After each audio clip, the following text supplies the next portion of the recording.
What if I told you that the moment you stop caring is the moment he starts chasing? It sounds backwards, right? We're taught to love hard, give our all, prove we're worth it. But here's the truth nobody tells you. Chasing love actually pushes it away. The more you try to hold on, the faster it slips through your fingers. And when you finally stop, when you let go, not out of bitterness, but from strength, that's when everything changes. In today's video, we're not talking about games or manipulation. We're talking about psychology. Real, deep-rooted human behavior that explains why your emotional distance suddenly makes him see your value. Because here's what's happening beneath the surface. When you chase, you signal lack. When you detach, you signal power. And power is magnetic. So if you're done feeling ignored, tired of being too available, or questioning your worth because someone else doesn't see it, you're in the right place. This video is going to show you why walking away isn't giving up. It's stepping into your highest self. We're unpacking the exact mindset that flips the script, that makes him think, wait, what happened? Why isn't she trying anymore? And from that moment, he's the one chasing you. Let go, not to get him back, but to get yourself back. Grab a journal, turn off distractions, and watch to the end. Because once you understand this shift, you won't chase love ever again. Emotional detachment is one of the most misunderstood yet powerful tools in relationships. It doesn't mean you stop feeling. It doesn't mean you become cold or heartless. What it truly means is that you no longer depend on someone else's behavior to determine your worth, your peace, or your happiness. It's the art of caring without clinging, of loving from a place of fullness, not desperation. Most people confuse attachment with love, but attachment is rooted in fear. Fear of abandonment, fear of being alone, fear of not being good enough. And when you're operating from fear, your energy changes. You start overthinking every message, replaying every interaction, and constantly trying to fix things that aren't even yours to fix. That energy is heavy. It pushes people away because it screams, I need you to validate me. And the truth is, nobody wants to feel like they're someone's lifeline. Emotional detachment flips the dynamic. Instead of I need you, it becomes I choose me. And ironically, that's when people start feeling drawn to you. Because your energy becomes light, free, and magnetic. You're no longer trying to control the outcome. You're simply rooted in your own worth. And that's attractive on a level words can't explain. Think about it. When someone pulls away and you chase, you reinforce the imbalance. But when they pull away and you remain calm, focused on your own life, not shaken, it shifts everything. That calmness isn't indifference, it's strength. And that strength makes people question how they ever took you for granted in the first place. Detachment gives you back your power. You no longer break down because someone didn't text you back. You don't beg for closure or over-explain yourself. You realize that if something or someone isn't aligned with your peace, it's okay to let it go. Detachment allows you to observe, not absorb, to respond, not react. And that's when you truly become emotionally unshakable. What's even more powerful is that emotional detachment doesn't only change your relationships with others. It transforms your relationship with yourself. You stop seeking constant reassurance. You stop trying to prove you're worthy. You stop making someone else's presence the source of your happiness. Instead, you become the safe space. You become the peace you used to beg others to give you. And here's the irony. When you reach this space, when you no longer feel the need to chase, explain, or force anything, that's when people start chasing you. Because your energy no longer says, pick me. It says, I've already picked myself. And in a world where most people are operating from lack, that energy is unforgettable. So emotional detachment isn't about giving up on love. It's about refusing to abandon yourself for it. It's the calm confidence that says, I know my worth and I'll never settle for anything that asks me to forget it. That's not cold. That's powerful. It's one of the most frustrating experiences. You show up, you give your heart, you care deeply, and instead of feeling more connected, he starts pulling away. It feels confusing and even unfair. You're doing everything right. So why does it seem like the more you care, the more distant he becomes? The answer lies in a psychological pattern that most people don't even realize they're triggering. When you care too much, especially early on, you can accidentally create a dynamic that feels emotionally overwhelming. It's not your love or affection that's the problem, it's the imbalance of energy. When one person starts investing significantly more than the other, it creates pressure, not just external pressure, but internal tension.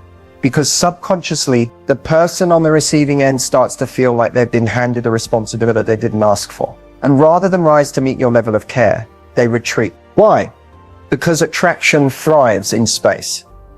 It needs mystery, autonomy, and breathing room to grow.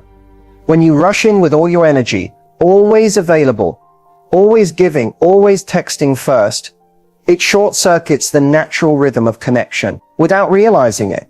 Your care can start to feel like expectation, and expectation often makes people feel trapped, even if nothing is said outright. It's also about perceived value.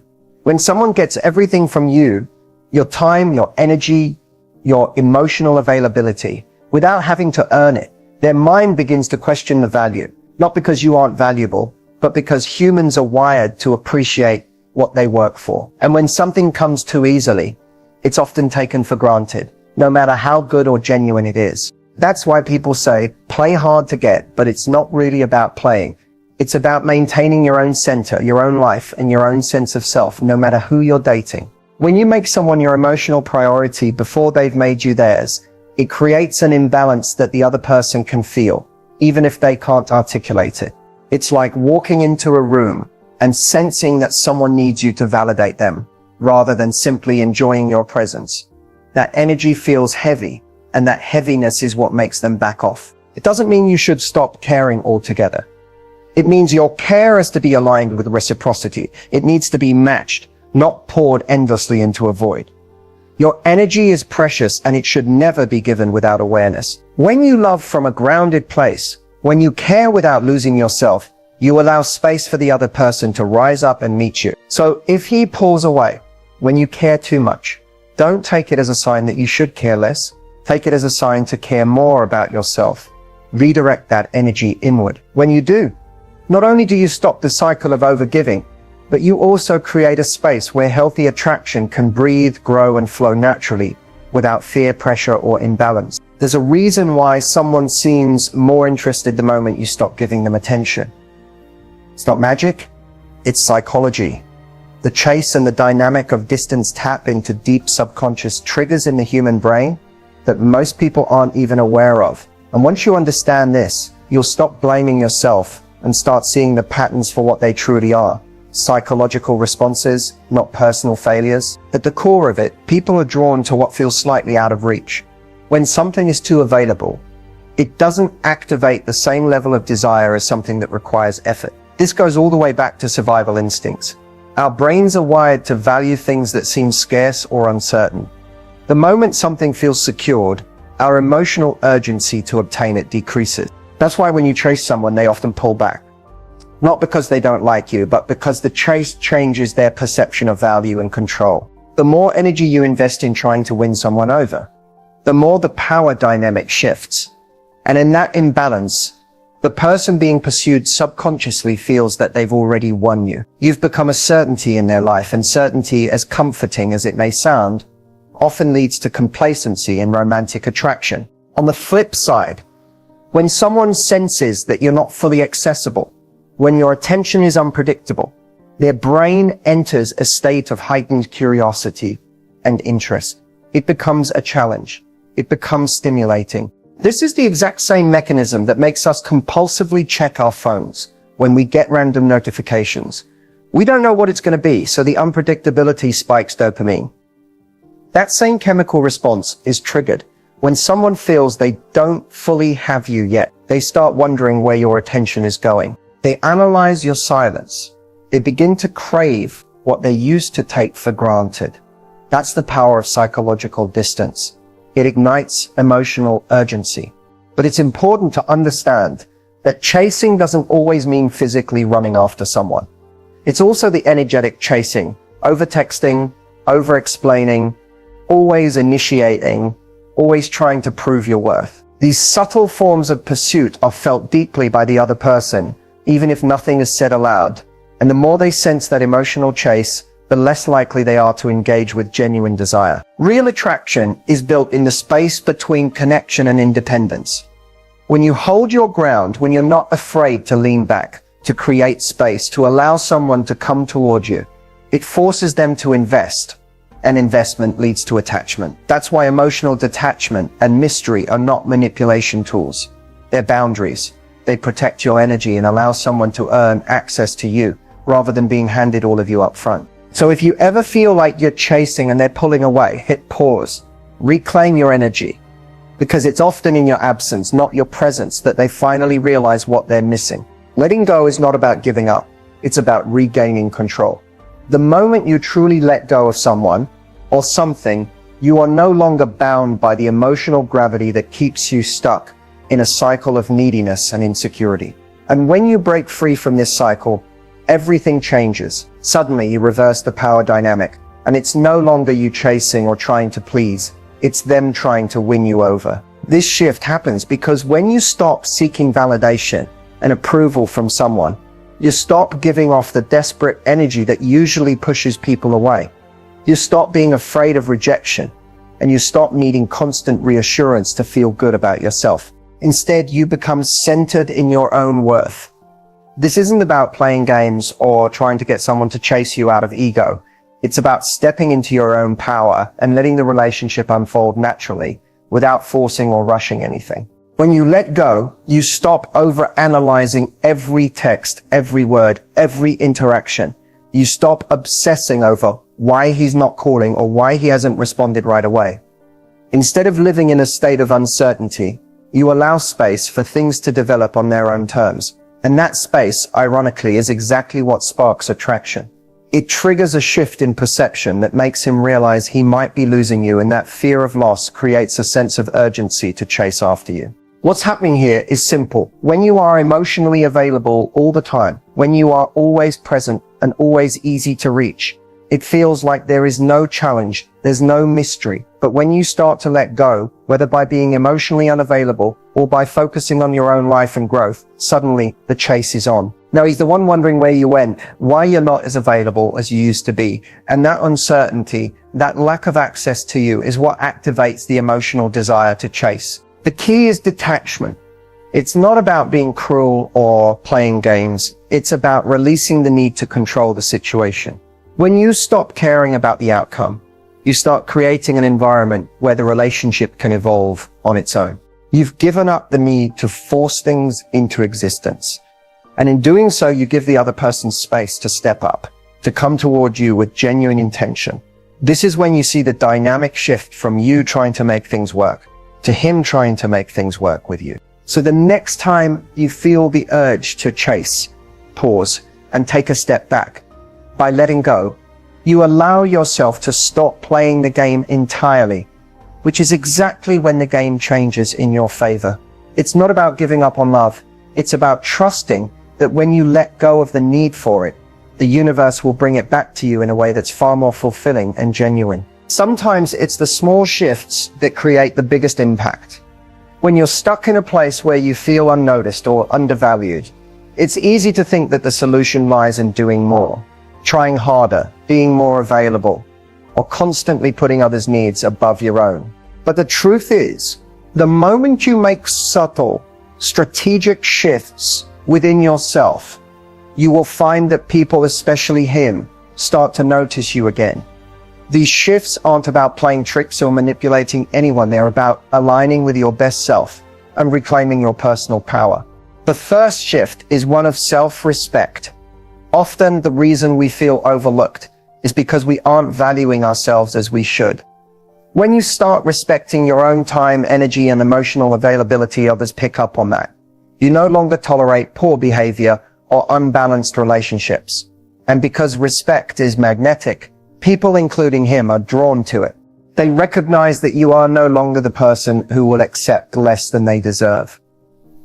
And when they see that you're no longer willing to overgive or be taken for granted, they begin to view you in a new light. The next subtle shift is in your emotional independence. When you let go of the need for constant validation or attention from someone, it frees you. This doesn't mean you stop caring. or that you don't value the relationship. It simply means that you are no longer emotionally reliant on it to feel whole. People are drawn to those who are emotionally self-sufficient because it signals that you have a deep sense of worth that doesn't depend on anyone else's actions or approval. By shifting your focus from seeking reassurance to knowing your own worth, you automatically become more intriguing and less predictable, which is key to reigniting his interest. Another powerful shift comes in the form of creating space and mystery.